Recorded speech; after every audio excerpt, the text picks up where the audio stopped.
राजीव जी ज्ञान के भंडार है। अभी जो उन्होंने जो बातें की है अलग अलग सब्जेक्ट के ऊपर, अलग अलग इशू के ऊपर, वो सबके लिए बहुत ही काम की है। मैं अपना अगर बताना चाहूँ आपको, तो मेरा जो एक्सपीरियंस है नेचुरोपैथी में, और ये शुरू हुआ करीब 40 साल पहले। 40 साल पहले नेचुरोपैथी पे जो मेरा शुरू हुआ, क्योंकि मुझे पढ़ने का शौक है। गोरखपुर में एक सेंटर है आरोग्य मंदिर, और वो आरोग्य मंदिर है डॉक्टर विट्ठल दास मोदी का। उन्होंने 1940 में वो सेंटर स्थापित किया था, और वो प्राकृतिक चिकित्सा के आप उन्हें अग्रणी बोल सकते हैं। जो उन्होंने इंडिया में स्टार्ट किया, उसके बाद उनके लड़के पोते सब डॉक्टर थे, वो भी एलोपैथी के, तो वो अभी तक उसे चला रहे हैं। नेचुरोपैथी हम लोग क्यों करते हैं? अपने शरीर के लिए। अगर हम देखें तो हमारे पास सिर्फ एक चीज अपनी है। हमारा घर अपना है, पर वो हमारा अपना कभी नहीं हो सकता, क्योंकि उसमें आपके और लोग भी रहेंगे। आपका बस एक ही चीज अपनी है, वो है आपका शरीर। उसके ऊपर किसी का अधिकार नहीं है। सिर्फ वो एक ऐसी चीज हर किसी के पास है जो आपकी अपनी है। आपको ही उसे संभाल के रखना है, और जिस दिन वो चीज नहीं होगी, आप भी नहीं होंगे। आपके बाकी रिश्तेदार, आपकी बाकी प्रॉपर्टी, वो आपकी अपनी नहीं है। आपका बेटा अपना नहीं है, क्योंकि वो अपनी माँ का भी बेटा है, किसी का भाई है, किसी का भतीजा है, किसी का पोता है, किसी का फादर है। पर आपका शरीर ही आपका अपना है, और वो सिर्फ आपके वश में है। आपको ही उसे मेंटेन करके रखना है। तो हम उसे कैसे करें? अब सवाल यह है कि उसे हम कैसे करेंगे? अगर स्वास्थ्य को हम देखें, शरीर को हमें स्वस्थ अगर रखना है, स्वास्थ्य को अगर हम देखें, तो उसे हम 4 भागों में बांट सकते हैं स्वास्थ्य को। एक है शारीरिक स्वास्थ्य, एक है मानसिक स्वास्थ्य, तीसरा हो जाएगा आपका सोशल हेल्थ, और चौथा आप बोल सकते हैं इमोशनल हेल्थ। मेंटल हेल्थ, अगर मान लीजिए कोई आदमी अगर पागल है और बहुत अच्छा शरीर है उसका, तो उसे आप हेल्थी नहीं बोल सकते। तो चारों हेल्थ होना बहुत जरूरी है। पर इसमें अगर हम लोग बात करें अपने शारीरिक स्वास्थ्य की, क्योंकि शारीरिक स्वास्थ्य अगर ठीक होगा तो आपके बाकी स्वास्थ्य भी अच्छे रहेंगे, उन पे भी अच्छा असर पड़ेगा उसका, क्योंकि सब चीजें आपके शारीरिक स्वास्थ्य से गवर्न होती हैं।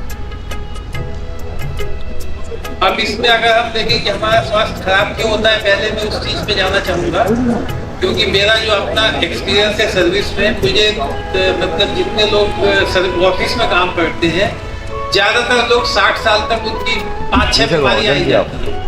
अब उसका कारण क्या है? अगर हम लोग सोचें कि उसका कारण क्या है, जितने भी लोग ऑफिस में काम करते हैं, सुबह 8 बजे नाश्ता करके घर से निकलते हैं, टिफिन लेके जाते हैं, शाम को 6 बजे आते हैं। कितने घंटे का गैप हो गया? 8 बजे से लेके 6 बजे तक 10 घंटे। हर किसी को 30 घंटे में भूख लगती है। आपके पास टिफिन एक है, तो आप क्या करोगे? आप 8 बजे खा के ऑफिस पहुंचे, 11 बजे आप एक चाय समोसा खाओगे, 1 बजे आपने अपना टिफिन खाया, 4 बजे फिर आप रसगुल्ला, चाय और कुछ और खाओगे, और फिर शाम को आप अपने घर पहुंचोगे। अब इसमें एक दिन समोसा खाना, रसगुल्ला खाना, कुछ और चीज खाना, वो उससे कोई फर्क नहीं पड़ता। पर ये काम जब आप 40 साल करते हो, 40 साल में आप ऑफिस अगर 250 दिन एक साल में गिनते हैं, तो उसे 10,000 दिन हुए।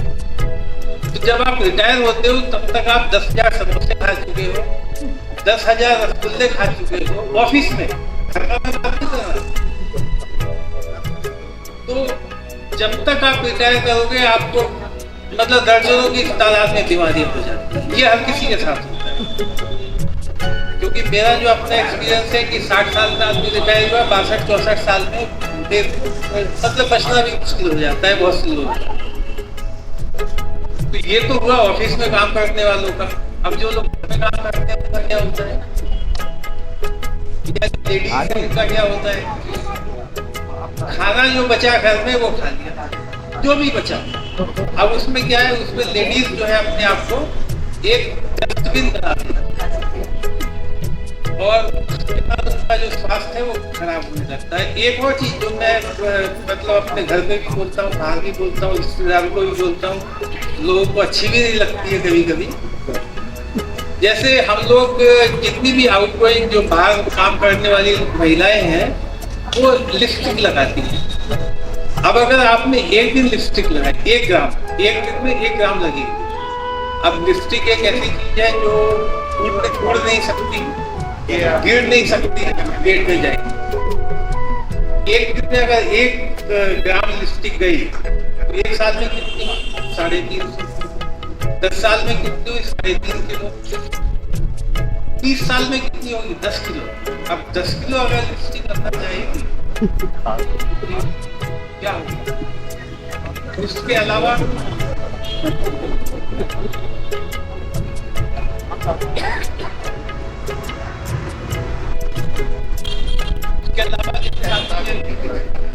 आपने क्रीम लगाई, आपने लगाई तो 20 किलो 30 साल में। ये बहुत बड़ी समस्या है, छोटी चीज नहीं है, इसका हमेशा ध्यान देना है, जितना हो सके उसे अवॉइड करना।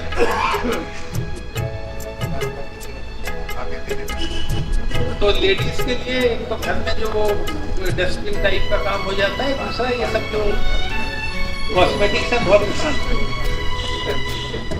तीसरी बात बच्चों के बारे में, अगर मैं सब लोगों से बोलता हूँ कि बच्चों के असली जो दोस्त हैं या असली जो दुश्मन है वो उनके माँ बाप हैं। किस सेंस में, बच्चे के पास ना तो पॉकेट में पैसा होता है ना वो शॉपिंग करने जाता है, पर नहीं,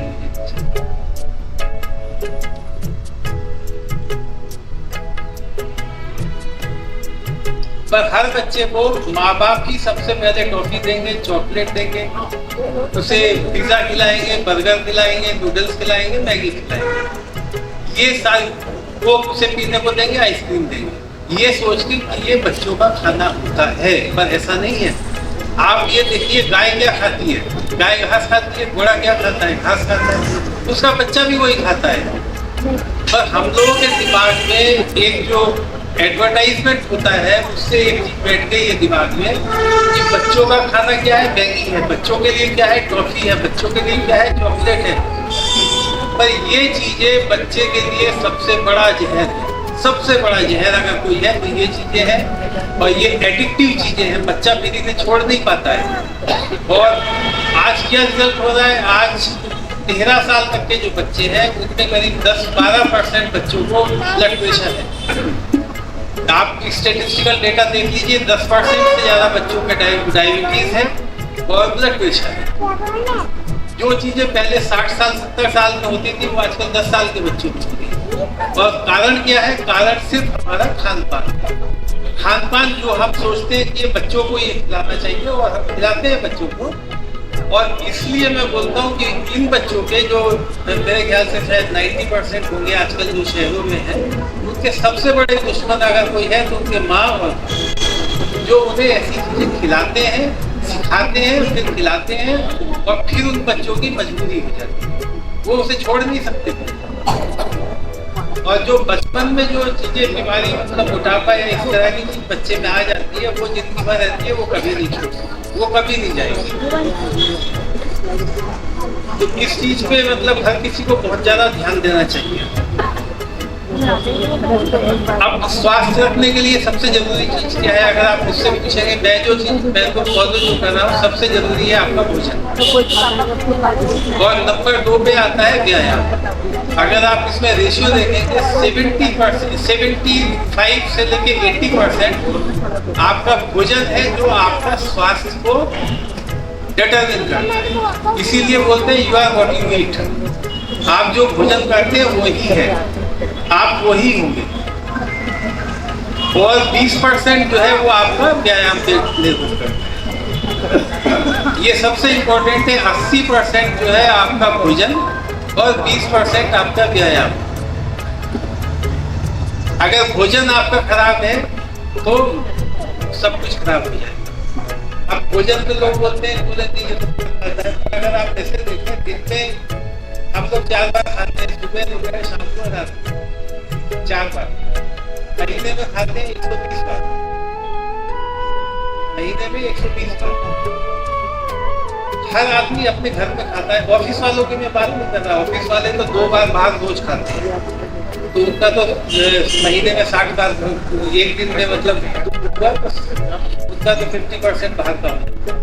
पर बाकी लोग जो है वो 90%, 99%, 95% खाना घर में खाते हैं। तो समस्या जो है वो घर के खाने में होती है। अब सात्विक भोजन अगर किसी को करना है तो सात्विक भोजन क्या चीज है, ये हमें जानना बहुत जरूरी है। अगर मैं बहुत शॉर्ट में बोलूँ, क्योंकि ये बहुत लंबे टॉपिक है, ये इसमें मतलब आप 4 घंटे 6 घंटे बात कर सकते हैं। और मैं एक चीज और बोलूँगा, अगर आप लोग बीच में अगर सवाल करेंगे तो मुझे अच्छा लगेगा जवाब देना, उससे हम बात आगे भी बढ़ सकते हैं। अगर आपको स्वास्थ्य अपना ठीक रखना है, देखिए शरीर एक ऐसी चीज है जो किसी भी अवस्था से अपने आप को और अच्छा कर सकती है। अगर आदमी बीमार है उसे और अच्छा कर सकती है, उसे उसकी हेल्थ इंप्रूव कर सकती है। और हेल्थ का सबसे बड़ा क्राइटेरिया क्या है, तो आपके अंदर बीमारी नहीं होनी चाहिए, और उससे भी जरूरी बहुत से लोगों में जितनी बीमारी नहीं है, आपके अंदर ऊर्जा होनी चाहिए, आपके अंदर शक्ति होनी चाहिए। एक अगर 70 साल का 80 साल का आदमी है, उसके अंदर भी शक्ति होनी चाहिए और ऊर्जा होनी चाहिए। आपके अंदर जितना ऊर्जा होनी चाहिए कि आप सुबह से शाम तक लगातार काम कर सके, इतनी ऊर्जा होनी चाहिए कि आप पानी से पूरी बाल्टी उठा सके। पर हम लोगों ने क्या किया है कि अपना खान पान ऐसा कर लिया है कि हमारे अंदर बीमारियों का घर हो गया है, ऊर्जा हमारी खत्म हो गई है, शक्ति हो गई है। ये हर किसी के साथ हो रहा है, वो पुरुष हो, महिलाएं हो, बाहर काम करने वाले हो, घर में काम करने वाले हो। और सबसे बुरा असर जो पड़ा है वो है बच्चों पे। अब अगर हम लोग सात्विक भोजन की बात करेंगे तो सात्विक भोजन, अगर मैं आपको बहुत शॉर्ट में करके बताऊं, जितने भी अनाज हो, अनाज और दाल का फर्क तो आपको सबको पता ही है। दालें हो गई, जैसे ये आपकी दाल हो गई, अरहर की दाल हो गई, चने की दाल हो गई, चना हो गया, चना भी दाल है, लोबिया भी दाल है, राजमा भी दाल है, काबुली चना भी दाल है, मूंगफली भी दाल है, ये सब दालें हैं। और अनाज कौन से, गेहूं हो गया, चावल हो गया, बाजरा हो गया, ये जितनी चीजें हैं ये सब अनाज में आती है। तो अगर आप सात्विक भोजन का लिस्ट अगर कभी देखने जाएंगे तो उसमें सब दालें आती हैं। सात्विक भोजन में, इसे याद रखिए, सब दालें सात्विक हैं, सब सब्जियां सात्विक हैं, सब फल सात्विक हैं, दूध सात्विक है, और थोड़ी मात्रा में घी सात्विक है। इसके अलावा कोई भी चीज सात्विक नहीं है, अनाज कोई भी सात्विक नहीं है। इसीलिए हमारे यहाँ क्या खाने में क्या चलता है, मिस्सी रोटी। मिस्सी रोटी क्या है, उसमें तामसिक क्या है, गेहूं, और सात्विक चीज क्या है, उसमें चना मिला दिया। तो वो उसकी जो तामसिकता है वो कम हो जाती है। राजीव जी ने अभी बोला था कि एसिडिक भोजन और सात्विक, एसिडिक भोजन और एल्कलाइन भोजन। अगर आप अनाज ज्यादा खाएंगे तो उससे अम्लीय खाना होता है, उससे आपकी एसिडिटी बॉडी में बढ़ेगी। और जो भी सात्विक भोजन है वो एल्कलाइन होता है। और सात्विक भोजन या योगा का जो सिस्टम है वो ये बोलता है कि आपका कम से कम 2/3 खाना जो है वो सात्विक होना चाहिए, 1/3 तामसिक होना चाहिए। मतलब अगर आप 1 रोटी खा रहे हैं तो आप कम से कम 1 कटोरी दाल लीजिए, 2-3 सब्जी खाइए, और जितना हो सके दाल, सब्जी, फल, दूध और थोड़ी मात्रा में। अब इसमें क्या है, देखिए इसमें एक चीज और नहीं है। अगर कोई सात्विक चीज है, जैसे मान लीजिए दाल सात्विक है, पर अगर आपने उसका छिलका हटा दिया तो वो सात्विक नहीं है, फिर वो तामसिक की तरफ चली जाएगी। जैसे चने की दाल, चना तो सात्विक है क्योंकि उसमें छिलका भी है। जब आप छिलका हटाते हैं चने का तो उसमें दो चीजें हटती हैं, एक तो छिलका हटता है और साथ में जड़ उसका, मतलब जो बच्चा है उसका, वो आप उसे हटा देते हैं। सब कुछ उसी के अंदर है। जो बच्चा है उसका जो छोटा सा एक, जो जैसे दाल में सफेद सा एक लगा रहता है ना, मूंग की दाल आपने देखी होगी, उसमें सफेद सा एक हल्का सा लगा रहता है। सब कुछ जीवन उसी में है। जीवन छिलके में है। छिलके में क्यों जीवन है, ये भी एक जानने की चीज है। छिलके में क्यों जीवन है? नहीं, मैं थोड़ा दूसरे एंगल से, नेचर के एंगल से बोलूंगा। देखिए, पृथ्वी पे जो जीवन चल रहा है जितना भी है वो दो तरह से है। अगर उसमें हम बोले बड़ी बड़ी चीजें दो है, एक तो ऊपर सूरज है और नीचे मिट्टी है, जमीन पे मिट्टी है। ये सूरज और मिट्टी की बनती है। अब वो मिट्टी में बन रही है, जैसे आलू है, मान लीजिए आलू है, तो वो मिट्टी के संपर्क में क्या चीज है आलू की? छिलका। आपने छिलका अगर फेंक दिया तो आपने आलू के 80% गुण फेंक दिए। आलू का छिलका अगर आप, क्योंकि वो मिट्टी के संपर्क में है, जितने भी न्यूट्रिएंट्स जा रहे हैं वो छिलके के थ्रू जा रहे हैं, और छिलका आपने फेंक दिया तो फिर वो काम का नहीं रहेगा। ऐसे ही मान लीजिए जैसे सूरज से आलू पौधा चलता है, जिस सब्जी का छिलका आपने अगर फेंक दिया तो वो आपके गुण चले गए। तो वो जो चीज सात्विक है वो उसकी सात्विकता कम है। तो जो भी चीज, मतलब जिस ऐसी एडिबल पोर्शन किसी खाने का आपको फेंकना नहीं चाहिए। आप अगर परवल बना रहे हैं छीलिए मत उसे। आप अगर आलू इस्तेमाल कर रहे हैं छीलिए मत। अगर दाल बना रहे हैं छिलके वाली बनाइए, जितना हो सके छिलके वाली बनाइए। अगर दूध पी रहे हैं जैसा प्रकृति ने दिया है वैसा पीजिए, वो जो टोट और ये सब मत पीजिए। जैसा प्रकृति ने दिया है वैसा पीजिए। जो प्रकृति से आ रहा है वो आप इस्तेमाल करिए। प्रकृति से क्या चीज नहीं आ रही है? गन्ना आ रहा है, खाइए, खूब खाइए। चीनी नहीं आ रही, चीनी कहाँ से आ रही है? फैक्ट्री से मत खाइए। गन्ना खाइए, खानी है थोड़ी बहुत खा लीजिए, पर ज्यादा मत खाइए। दिन में 1 चम्मच चाय के साथ पीजिए, 2 बार पीजिए, 3 बार पीजिए। पर ऐसा नहीं है कि आप चीनी की चीजें, मिठाई भी खाएंगे, ये भी खाएंगे, वो भी खाएंगे तो बीमारी। जो चीज प्रकृति से नहीं आ रही है उसे मत खाइए। प्रकृति से क्या आ रही है? सरसों आ रही है, सरसों खाइए, इस्तेमाल करिए। सरसों पीस के तो कासूंदी बनाते हैं बंगाली लोग, बहुत बढ़िया चीज है। सरसों का तेल हो तो इस्तेमाल करिए। करना है थोड़ा है, तेल आपको नुकसान करेगा। कोई आपको, जैसे हम लोग बोलते हैं कि सरसों का तेल अच्छा है, ये तेल खराब है।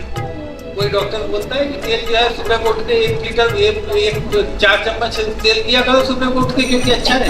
अच्छा नहीं है, तेल भी खराब है, पर बाकी सरसों का तेल भी खराब है, पर बाकी तेलों से कम खराब है। तो कोई भी चीज जो प्रकृति से नहीं आ रही है उसे इस्तेमाल मत करिए, या कम से कम करिए। आपको चीनी अगर इस्तेमाल करनी है कम करिए, आपको तेल इस्तेमाल करना है कम करिए। घी भी प्रकृति से नहीं आ रहा है तो उसे भी इस्तेमाल करना है कम करिए, पर करिए जरूर, क्योंकि वो सात्विक कैटेगरी। तो ऐसे ही आप बहुत सी चीजें सोच सकते हैं। मान लीजिए पोटैटो चिप्स प्रकृति से नहीं आते हैं, नूडल्स प्रकृति से नहीं आ रहे हैं, कोल्ड ड्रिंक प्रकृति से नहीं आ रही है। जो चीज प्रकृति से आ रही है उसे इस्तेमाल करिए, और अगर उसी फॉर्म में इस्तेमाल कर सकते हैं बहुत अच्छा है। तो ये सात्विक के बारे में मैंने आपको जितना शॉर्ट में हो सका वो बताया है। आप लोग अगर सवाल पूछेंगे तो बहुत अच्छा है। और इसमें भी के साथ भी आप,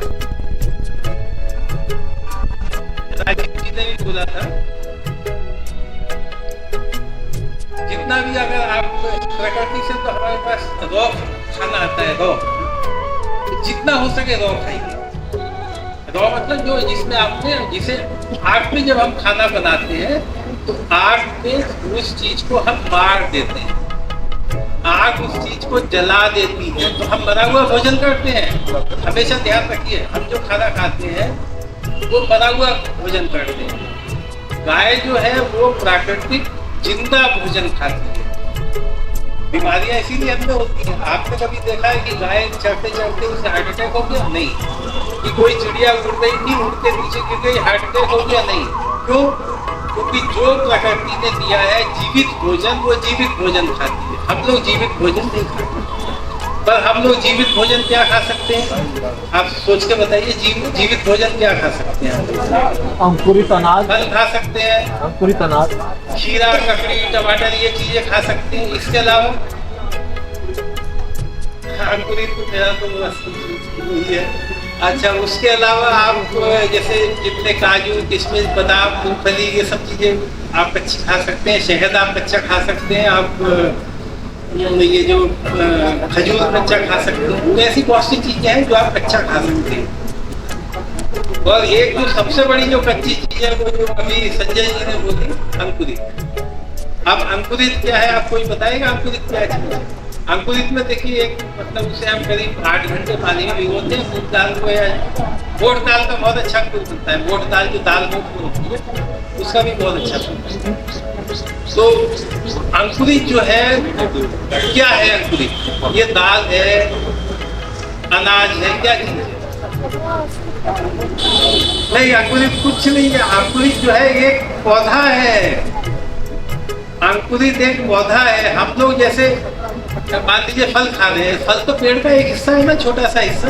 आलू पेड़ का एक हिस्सा है, गाजर एक पेड़ का हिस्सा है, गेहूं जो है एक पौधे का दाना है, दाल भी एक दाना है। पर जो हम अंकुरित खा रहे हैं वो क्या है? वो तो पौधा है पूरा। और वो पौधा खाली पौधा ही नहीं है, वो जितना पौधा है वो एक बच्चा है जो बड़ा हो रहा है। और जो चीज उसे बड़ा करने में मदद कर रही है, वही चीज जब आप खाओगे आपकी हेल्थ जो है फिर कहीं की कहीं पहुंच जाएगी। और 1 हफ्ते के अंदर मैं अंकुरित का सबसे बड़ा फैन अगर दुनिया में कोई है, शायद वही। और मैं 1988 से मैंने शुरू किया था अंकुरित खाना। मेरा ब्रेकफास्ट सिर्फ अंकुरित का, सिर्फ। आज भी मैं यहाँ आया हूँ अंकुरित खा के आया हूँ। 1 गिलास दूध और अंकुरित। नहीं, मेरा 73वां साल शुरू होने वाला है। 72 साल मेरे अभी हो जाएंगे 2-3 महीने। और अगर आप जैसे मैं बोल रहा था शक्ति और ऊर्जा की बात, 35 साल वालों से ज्यादा शक्ति कम तो नहीं है मुझ में शक्ति और ऊर्जा। 35 साल वालों से इतना तो मैं बोल सकता हूँ। अच्छा, एक बात बताओ, भाई साहब की पर्सनालिटी कैसी लग रही है? जोर से बताना। तो आप जानना चाहोगे कि ये क्या खाते हैं? भाई साहब आप चलिए बताओ। चलिए, मतलब अंकुरित एक ऐसी चीज है जो हर किसी को खानी चाहिए। और जैसे आपको भोजन रोज चाहिए, सांस लेना रोज चाहिए, ऐसे ही अंकुरित भी रोज कम से कम साल में 200-250 दिन तो जरूर खाएं। और खाने का मतलब मेरा ये नहीं है कि 1 चम्मच खा लिया, वो एक आपका मील जो है वो अंकुरित। अंकुरित बनाने के बहुत तरीके हैं, 10 तरीके से आप अंकुरित बना सकते हैं। और बहुत अच्छे तरीके हैं, आप एक्सपीरियंस से सीखेंगे। मैं तो 40 साल हो गए मुझे। खाली मुझे मतलब मेरे घर में जो मैं मेरी बच्ची सब मतलब अंकुरित ने मेरी लाइफ बदल दी, बिल्कुल बदल दी। मैं अभी देखिए, आप मतलब क्या कैसे बोलूँ आपको। मैं देखिए पुशअप जब लगाता हूँ तो मैं करीब 100 पुशअप लगा लेता हूँ 5 मिनट। अरे वाह, गजब। मतलब मैं इसे वो नहीं बोल रहा, पर ये जो चीज है ये खाली एनर्जी और शक्ति की वजह से है। और इसका कारण सिर्फ मतलब ब्लेम, वो जो ब्लेम कह रहा हूँ, मतलब उस क्रेडिट अगर मैं दूंगा तो अंकुरित को ही देना चाहिए। और उसमें एक चीज़ ये भी है कि आपको जो चीज़ ये करनी है तो ये पूरी जिंदगी करनी है, क्योंकि सांस तो आपको रोज देना होता है, खाना रोज खाना होता है। तो अच्छा खाना खाएंगे तो आप हेल्दी रहेंगे।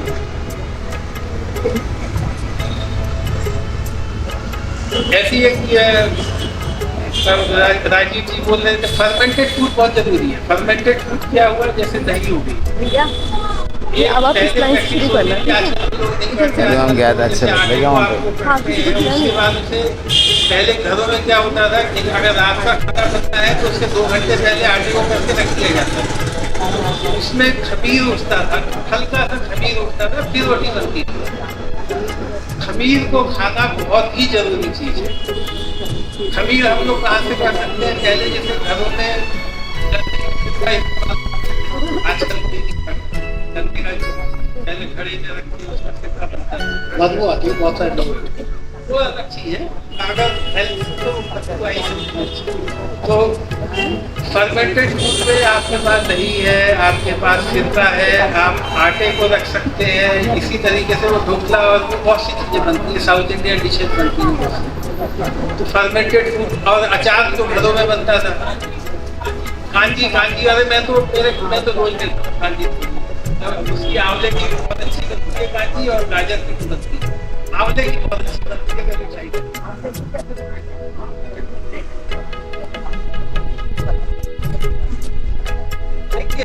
हाँ, वो अच्छा सवाल है। B12 एक ऐसा विटामिन है जो सिर्फ जानवरों से आपके पास आता है, वो कहीं और से नहीं आ सकता। B12 जो है आप सिर्फ जानवरों से आता है। इसीलिए मैंने आप अभी बोला था कि मैं सुबह को एक स्प्राउट्स और अपना 1 गिलास दूध लेके आया। आप 1 गिलास दूध लेते रहेंगे, दही लेते रहेंगे, आपको कभी कमी नहीं है। वो नॉन वेज से ही आता है B12। अगर आप नॉन वेज नहीं खाते, आप ज्यादा दिन जिंदा नहीं रह सकते, ये मान के चलिए। हम लोग जो वेजिटेरियन बोलते हैं, वेजिटेरियन सब बहुत अच्छी चीज है, पर साथ में आपको नॉन वेज भी खाना पड़ेगा। नॉन वेज में अगर आप मीट, मछली, अंडा नहीं खाते हैं तो आपको दूध तो लेना ही होगा। और दूध जैसा प्राकृतिक दूध है वैसा लीजिए, वो टोन्ड और डबल टोन्ड मत लीजिए। पर साथ में रिफाइंड तेल और ये सब तेल और फ्राइड और ये सब की फ्राइंग प्रोसेस, देखिए हर जानवर जो है वो कच्चा खाना खाता है, हम ही खाली खाते हैं। तो अगर हम खाना बनाने में जितना कम उसे प्रोसेस करेंगे उतना अच्छा है। फ्राई करने से क्या होता है, जब हम तेल में खाना बनाते हैं, जैसे तेल में प्याज वगैरह करके उसको फिर सब्जी उब्जी डाल के जब हम तेल में उसे करते हैं, तेल का बॉइलिंग पॉइंट होता है 350 डिग्री, और जब हम खाली पानी में बनाते हैं तो वो बनता है 100 डिग्री पे। तो 100 डिग्री पे अगर आप उसे मारेंगे तो वो कम मरेगा, आपको नुकसान कम करेगा। 350 डिग्री पे अगर आप उसे मारेंगे, उस खाने को मारेंगे, वो चाहे आलू को अगर आप तेल में फ्राई करेंगे, तो आप उसे ये बोलिए कि आप उसे 350 डिग्री के टेम्परेचर पे मार रहे हैं। उस खाने को आप खाएंगे, वो आपको मारेगा। सीधी सी बात है। आप मरे हुए खाने को खाएंगे तो वो आपको नुकसान तो करेगा, कोई भी चीज। तो इसीलिए रॉ खाना बहुत जरूरी है। इसीलिए रॉ अब जैसे स्प्राउट्स है, वो तो रॉ फूड है, तो आपको कच्चा ही खाना है। तो जब आप, और मैं आपको एक चीज बोल रहा हूँ, आप लोग रॉ खाना, आप लोग ये खाना शुरू करिए स्प्राउट्स, और 1 हफ्ते में अपने अंदर फर्क महसूस करेंगे। आप 3 दिन के अंदर फर्क महसूस हो जाएगा। खूब मूंगफली खाइए, जितनी खानी है खूब खाइए। मूंगफली खूब, आजकल तिल आ रहा है, तिल को भूनिए, उसमें थोड़ा सा गुड़ मिलाइए, खाइए। तिल जो बनता है रोज खाइए, तिल रोज मूंगफली खाइए, रोज स्प्राउट्स खाइए, रोज आप खाइए, आपको 3 दिन फर्क। पर साथ में ये भी है कि ये पैकेट की चीज और ये बोतल की चीज ये बंद, क्योंकि खाना बोतल में नहीं आता। अगर आप सॉस खा रहे हैं, आप कोल्ड ड्रिंक पी रहे हैं, तो भाई आपको नुकसान होगा, तो कोई। और आपका शरीर जो है वो प्लस माइनस है। अगर आप एक अच्छी चीज खाई, एक खराब खाई, तो 0 हो गया, फिर तो कुछ नहीं, उसका अच्छे का भी कोई फायदा नहीं है।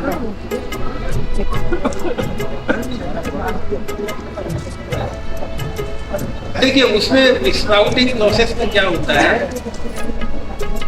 कि जैसे आपको स्प्राउट हम दाल को करते हैं, दाल को क्यों करते हैं, क्योंकि वो सात्विक। अगर आप ट्रेडिशन देखेंगे आपका, हम कभी गेहूं का स्प्राउट करके नहीं खाते, जबकि स्प्राउट का भी हो जाएगा, पर वो तामसिक भोजन है। इसमें हमारे जितने भी ट्रेडिशन चली आ रही है, हजारों साल वाली पुरानी ट्रेडिशन, उसमें हम लोग दालों का ही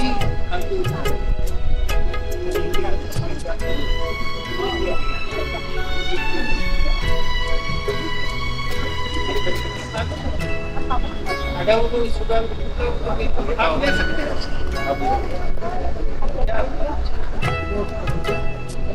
हाँ नहीं, हाँ स्प्राउट्स को अगर आप बॉइल, क्योंकि स्प्राउटिंग प्रोसेस में क्या होता है उसमें नंबर थोड़ा सा साइंटिफिक टाइप का हो जाएगा। वैसे मैं साइंस और वैसे मैं बायोलॉजी का उसका स्टूडेंट नहीं हूँ, मैंने एमएससी फिजिक्स में किया था। वैसे मैं मैथमेटिक्स का स्टूडेंट रहा हूँ, फिर मैंने एमएससी मैथमेटिक्स से भी किया क्योंकि वो मेरी शौक था मेरा। फिर एमएससी मैंने एनवायरनमेंट में भी किया है, पोस्ट ग्रेजुएशन मैंने इसमें भी किया है, जो रॉकेट में जो साइंस होती है लॉ में किया है, बड़ा डिस्कशन में काम किया। अगर आप उसे स्प्राउट को बॉइल करें तो पहली बात तो खाने में आपको टेस्ट नहीं आएगा क्योंकि वो रबड़ की तरह। नंबर 2, उसमें जो विटामिन बने हैं वो विटामिन बहुत से डैमेज हो जाएंगे। नंबर 3, राजीव जी ने हमारी बॉडी में कम से कम जो डेली जो प्रोसेस होती है उसमें 20,000 एंजाइम्स की जरूरत होती है हमें, और साइंस को शायद 5,000 से ज़्यादा मालूम नहीं है, पर जो एंजाइम्स हैं जो हमारी बॉडी में चाहिए वो 20,000 होती है। और स्प्राउटिंग प्रोसेस में वो जो बच्चा है मूंग दाल का, उसके अंदर हजारों एंजाइम्स होते हैं, और एंजाइम एक ऐसी चीज़ है जिसे आपने 32 डिग्री के ऊपर अगर गर्म कर दिया तो वो खत्म हो जाएगा। तो कभी भी इसीलिए मैं बोल रहा हूँ कि कच्चा खाना खाइए जितना हो सके, क्योंकि 32 डिग्री पे अगर आपने गर्म कर दी कोई चीज़ तो वो खत्म, उसके अंदर विटामिन भी खत्म हो जाएंगे, एंजाइम। और अगर इसकी मतलब आप थ्योरी जानना चाहें कि जो लोग साइंस में थोड़ा जितना इंटरेस्ट है, जैसे प्रोटीन होता है, प्रोटीन को नहीं चलो छोड़ देते सभी को जरूरत पड़ेगा। मेरा तो ये टॉपिक है, मैं तो इस पर 3 दिन तक बात कर सकता हूँ अगर आप लोग चाहें तो। मुझे तो इसमें कोई वो नहीं है, बस ये है कि सुनने वाले होने चाहिए, नहीं तो लोग आग बोर होने लगेंगे। सात्विक भोजन के बाद जो दूसरी 80% हेल्थ के लिए सात्विक भोजन चाहिए, और 20% आपको एक्सरसाइज। एक जो बड़ी गलत फहमी है जो हम सब लोगों में है, हर आदमी ये सोचता है कि वॉकिंग एक एक्सरसाइज है, बोले आप 60 साल के हो गए टहलने चलते हो। बिल्कुल नहीं।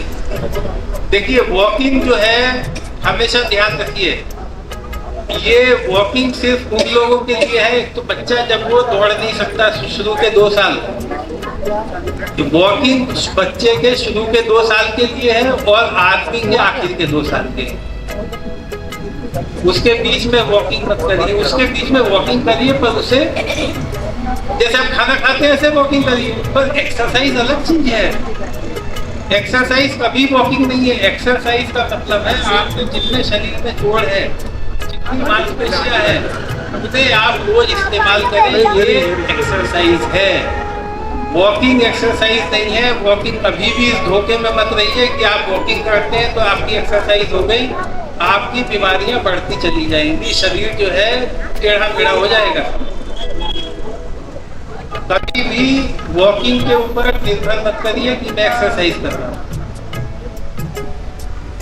एक्सरसाइज क्या कर सकते हैं? अच्छा, एक्सरसाइज भी एक साइंस है जो आपको सीखनी पड़ेगी, बिना सीखे नहीं आती किसी को। वॉकिंग बिना सीखे आ जाएगी, पर एक्सरसाइज आपको सीखनी है। जैसे अभी योगाचार्य जी ने बोला था, यहाँ पे योगा आपको बताए उन्होंने कुछ।